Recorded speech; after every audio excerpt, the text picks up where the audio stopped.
for most people in the world, are very, very intent on finding a soulmate. That means somebody who they can look to make them happy, to make them feel safe, to make them feel cherished.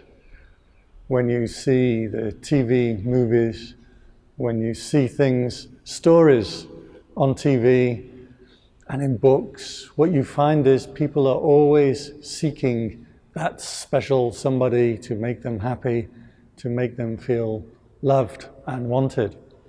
Now, this is a very beautiful thing, and for most people in the world, that's going to be something that's very important to them during their lifetime. But there is a deeper and a better soulmate that you can find, and that is the soulmate of Dhamma.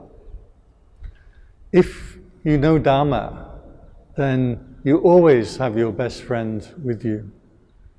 So, to get started on this idea, you can think about your breathing. Your breathing is always with you. It's always very close to you. Your breathing will always give a very good indicator for how you're feeling, whether you're stressed, whether you're relaxed, whether you're happy, whether you're unhappy. Your breathing is always there giving you feedback on how you actually feel. And most people in the world don't know how they actually feel. The reason is you're always caught up in the feeling of the present moment. Whatever's going on, you like this, you don't like that. You like this person, this thing is exciting. When there's nothing exciting, you feel bored, you start to fall asleep.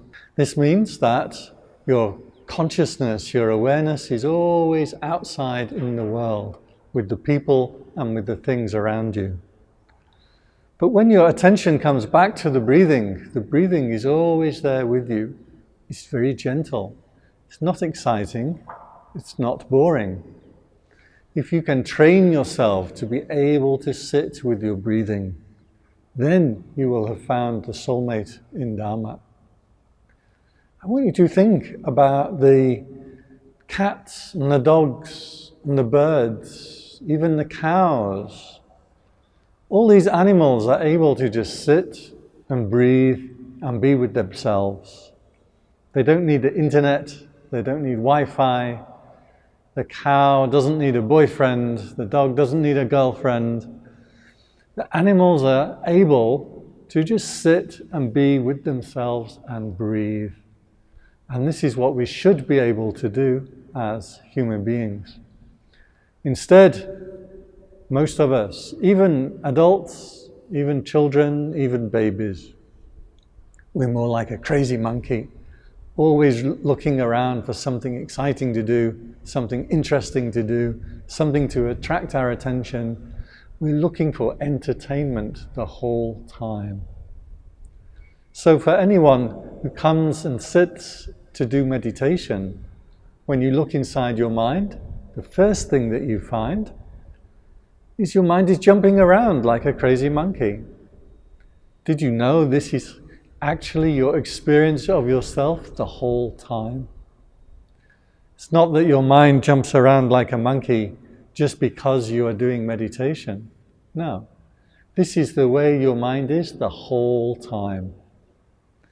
So, when you come to start the meditation and you sit and you find the mind leaps around, it thinks about your posture, your back, it thinks about the people around you, any noise that goes on in the room, you think, what's that noise? Where's that noise?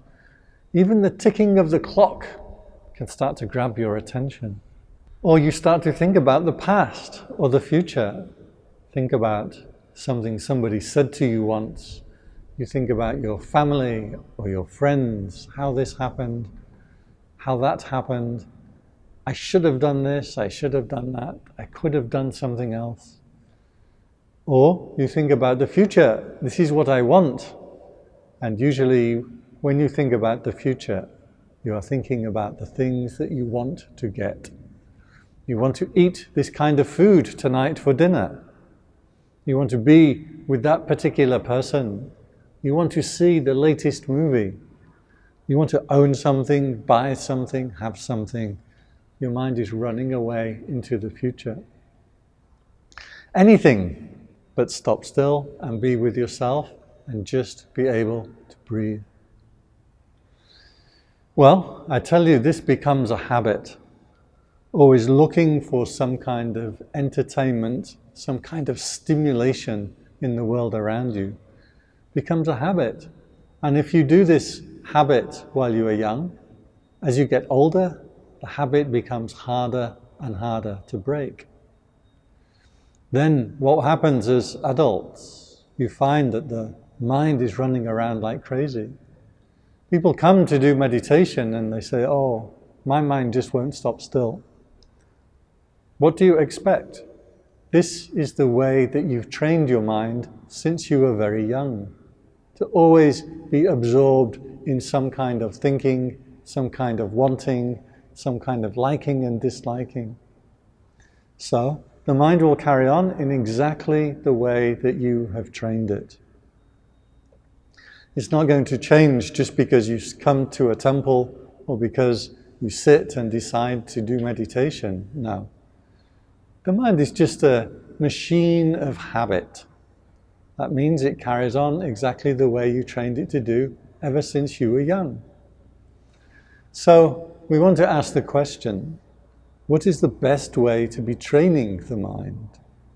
Don't think of the mind as yourself. Think of the mind as something like an animal that needs to be trained, because it only works by habit. Whatever you do very often, the mind will keep on wanting to do that thing. I can give you an example. This is from the Buddhist suttas, and the Buddha himself said this line: to whatever you think and ponder on often, towards that there is a leaning in the mind. So the word leaning in the mind is like a bias. Think of it like a tree. If a tree grows up and it isn't straight, it grows up on an angle. As it gets larger and larger, when a strong wind comes and the tree gets blown down, which way will the tree fall? It's not going to fall over that way. It's not going to fall this way. It's going to fall in the way that the tree is already leaning. So, in the same way, the mind thinks and ponders on things all the time. It's always moving, always wanting, always looking for some kind of stimulation. So of course, when you stop to do meditation, when you come to the temple or you go to the meditation center, the mind is going to carry on in that exact same fashion that you've trained it to be in. So, what we want to do is start to introduce a training for the mind. Rather than the mind being a crazy monkey, jumping around and being uncontrollable, we want to learn how to make the mind into something that's very tame, very easy to be with, very pleasant to be with. So I did notice this one time. I was in a foreign country and I was in a very wealthy area. And I saw in this area a huge house. It's worth a lot of money. And in this house I saw a man sitting on a sofa reading a book. And I thought to myself, he looked quite happy reading his book in his very, very nice, very expensive house. But then when I watched him a bit more closely, he was scratching, he was shuffling around on his chair, he was eating some things from a plate on one side of him, he was drinking from a cup of tea. He kept looking up in the air and looking around, then coming back to his book. I could see that even a very wealthy person in a very beautiful house, in a very expensive area, they're still just a resident of their own mind. And if the mind isn't a peaceful and a beautiful place to be, it doesn't matter how big or expensive or beautiful that house is. they're not going to be a very happy person. And by contrast, if you consider the people who have trained their mind to be strong, train their mind to be peaceful, train the mind to be happy with just itself. For those people, they don't need a big or expensive house. They don't need beautiful surroundings. All they need is that little bit of space to bring their attention back to themselves. So, in that way, you are making your mind into a best friend. You're making your mind into your real home. So, for my own self, my inspiration came from many monks, not only Buddhist monks, but certain people who live that kind of lifestyle. The Buddha said that to be a human being, you need 4 things to support your life. You need to have good enough health. You need medicine. You need to have shelter, somewhere to keep away the wind and the sun and the cold and the heat. So, in order to be your own real soulmate, you really don't need very much at all in the world. According to Buddhism, you need 4 things in order to be happy. You need food, you need shelter, you need clothes, and you need medicine. These 4 things. For the first one, food, most people in the modern world are not short of food. As society has improved, and most people can get enough food to eat. Shelter, you need good enough shelter just to keep away the heat, the cold, the wind. Same for clothes. You need good enough clothes to keep away the hot, the cold, the wind, insects, and also to protect your modesty. And you also need good enough medicine. That means you need to be reasonably healthy and reasonably strong in order to be able to practice. Now, the Buddha said that if a person has a well-trained mind, then these 4 requisites will make it feel like that you're a prince. Just simple food will seem like a banquet. Simple shelter will seem like a palace. Simple clothes will seem like beautiful clothes of gold. Simple medicine will be enough to keep you happy and healthy. So, this training of the mind is to make yourself into your own real home, to make yourself into your own soulmate. And what we do in order to practice this is we sit in meditation first. And what we find when the mind runs out to something to think about, something to want, something to dislike, what we find is you can stop.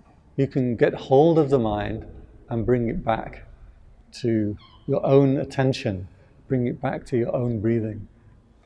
And then every time the mind wanders out, whatever the mind picks up, be willing to stop, see what that thing is that's attracted your attention, and then return your attention back to the heart, back to the breathing, back to the meditation. Practicing in this way, what you are doing is practicing letting go. So that when the mind starts to control you, when the mind starts to pull you this way and that way, pull you into different kinds of thinking, you know how to stop and return and be with yourself. Now, when we do this in meditation, the things that attract your attention might not be very large, very special, very important. It's just a sound going on around you or a feeling in the body. But what you do when you practice with these small things, one little thing at a time, then later on in your life when the big things occur to you, you have practiced that ability to be able to let go and return your attention home. There's no use coming to the temple or coming to practice meditation when something big or major has happened in your life, when you're facing sudden illness or sudden death or sudden difficulties or sudden loss of your house, your income, all these kind of very large and difficult situations which occur to people in daily life. We need to have practiced before those things happen. Practice being able to return the attention to yourself, to be with your own breathing, to be happy in just the simplest of situations. If you can do this, what you will find is you will always have enough. Now, for most people in the world, they never have enough. You get $1 million, you need another $1 million, and then another $1 million to protect the first $1 million. But if you are happy with yourself, what you find is you always have enough. The world will always support you to the degree that's necessary. As well as the Buddhist saying that I gave you earlier, I can summarize it in another way. This is from a very famous little poem. I don't know where it comes from, but it's very true. Sow a thought, reap a habit. Sow a habit, reap a character. Sow a character, reap a destiny. That means that when you are sowing, means to introduce or to attach to or to welcome or to delight in. When you delight in certain kinds of thoughts, this will become a habit. When you make certain kinds of habits, this will become your character. And when you make a certain character, this will be your destiny. This means that we need to be very, very careful with the thinking. You need to have practiced meditation, that you can let go of thinking, that you can stand back from your own thinking, to be able to see even a single thought as it arises. Then you have a choice when thinking and thoughts come up. What kind of habit is this thought going to create? What kind of character is this habit going to build? What kind of destiny is that character going to have? On the other hand, if you can make a good thought, sow a good habit, reap a good character, you're creating for yourself a really good destiny in the future. This in Buddhism was called skillful behavior and unskillful behavior, or kusala and akusala. Doesn't mean good and evil or good and bad. It means what are the things that are going to create for you a great and a beautiful destiny. So these are some of the ways in which we can start to create our own real soulmate. If you have created a good character and a good destiny, you will always be your own soulmate. You will always be your own best friend. You will only need a little bit of space, a little bit of time, in order to bring your attention back to yourself and be happy. If, on the other hand, you have allowed your mind to go running around like a crazy monkey, then what's going to happen is you're going to have a character like a crazy monkey. You're going to be unable to control your own self. A person who is well controlled, well tamed, who understands their own mind, can see their own thoughts and habits. This kind of person is somebody who has reaped a beautiful character and a beautiful destiny.